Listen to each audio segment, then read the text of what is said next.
শিলিগুড়ি শহর সংলগ্ন মহানন্দা অভয়ারণ্য নিয়ে শিলিগুড়ি পুর নিগম এবং জেলা প্রশাসনের সঙ্গে বিভিন্ন পর্যটন সংস্থা স্বেচ্ছাসেবী সংস্থার সঙ্গে বৈঠক নিয়ে এবারে প্রশ্ন তুললেন শিলিগুড়ি বিধায়ক শঙ্কর ঘোষ। সোমবার অর্থাৎ আজ শিলিগুড়িতে সাংবাদিক বৈঠক করে প্রশ্ন তুলেছেন তিনি।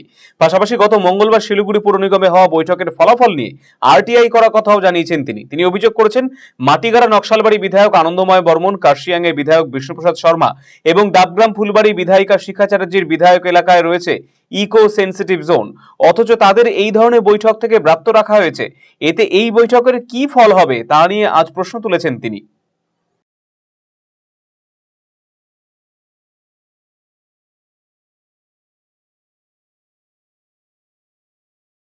প্রশ্ন যেগুলো ইতিমধ্যে ইকো সেন্সিটিভ জোনের যে প্রপোজ ড্রাফটিং হওয়ার পরে যেগুলো এখানে তৈরি হয়েছে সেই সম্পর্কে কি সিদ্ধান্ত কেন্দ্র বা রাজ্য বা আদালত নেবে সেই সম্পর্কে আলোচনা হওয়া উচিত।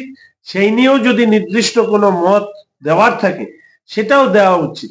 দুর্ভাগ্যবশত আমাদের কাছে কেউ কেউ অভিযোগ করেছেন যে বিশেষ বিশেষ ব্যক্তিকে তাদের উপস্থিতি এবং তাদের ডাকা হয়েছে এই কারণে যে বিভিন্ন ক্ষেত্রে তাদের বড় বড় যে প্রকল্প সেগুলো সমস্যায় পড়ে যাচ্ছে।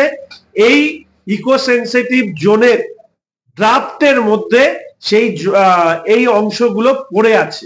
এখন কোন জায়গায় যখন ড্রাফট তৈরি হয়ে যায় ফলে স্বাভাবিকভাবেই সেখানে কিছু ইম্পোজিশন তৈরি হয়, ডুজ এবং ডোন্টস। কিন্তু ড্রাফটকে সামনে রেখে দীর্ঘদিন ফেলে রাখা একটাই কারণে হতে পারে, সেটা হচ্ছে অসাধুভাবে সেই অংশটিকে যাতে অন্যেরা ব্যবহার করতে পারে।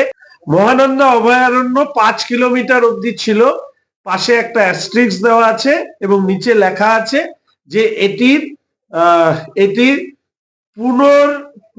পুনর্নির্ধারণের প্রক্রিয়া চলছে, রিকনসিডারেশন হচ্ছে। তো এতদিন ধরে একটা জিনিস রিকনসিডারেশন কেন হচ্ছে, কে এর দায়ী, এগুলো নিয়ে নিশ্চিতভাবে যারা দায়িত্বশীল পদে রয়েছেন তারা বলবেন। তবে আমি যেটা ব্যক্তিগতভাবে চাই সেটা হচ্ছে একটা জোনাল মাস্টার প্ল্যান। যে জোনাল মাস্টার প্ল্যানের মধ্যে নির্ধারিত করা থাকবে কোথায় কি হবে। দয়া করে জেলা শাসক ম্যাডাম কাকে ডাকবেন কাকে ডাকবেন না সেটা তার ব্যাপার, তবে এই ধরনের মিটিং এর ক্ষেত্রে আমরা যারা প্রতিনিধি, যাদের ওই অঞ্চলের বড় অংশ পড়ে আছে, তারা কেউ ডাক পান না।